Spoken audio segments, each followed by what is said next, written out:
All right, so I just got done attending the Scam Sense workshop at the Senior Recreation Center here in Gainesville, Florida. And wow, there was a lot of information. There were, I think, 6 subject matter experts speaking from law enforcement agencies, Shine, Elder Options, and just shared the general sentiment that, you know, what we don't know, or what seniors don't know specifically, is what's putting them at risk, what's putting us at risk. And the sheer amount, the data behind how many scam callers and scam emailers and scam letters being sent to you, you name it, is unprecedented right now. So I wanted to share some of the stuff I learned.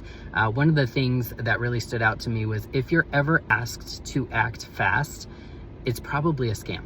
Trusted agencies, real companies, they're not going to rush you. And so take a breath. You know, don't act on those urgent, immediate, emergency letters or texts or calls. Talk to somebody you trust. If it's like extortion or blackmail, talk to a local law enforcement agency. Scammers are experts in what they do. And so don't be embarrassed. Talk to somebody that you trust to walk you through it.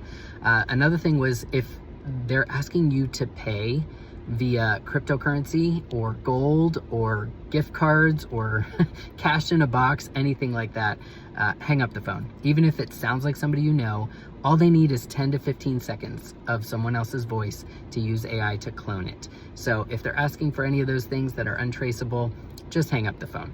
And to that point, this one actually kind of surprised me. I hadn't heard this one before.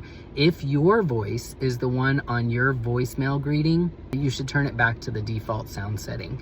And the reason they were talking about that, a couple of them talked about it, was they only need to record 10 to 15 seconds of your voice to be able to clone it. And then they go to your social media or however other way they can find your contacts and then find their numbers through however they do it, and then call them with your voice to try to scam them. So best practice, turn your voicemail back to the default setting. Another thing that really stood out was, if you pick up the phone when it's a number you don't know and it ends up being a scammer, your number automatically becomes more valuable. And that's because now they know there's a person on the other side of that phone. And so make sure, use your iPhone, use your Android, use the settings that are now available to us to filter those calls so they don't even come into you. You can actually filter texts as well on the do not text and do not call registries. So make sure you're using those tools.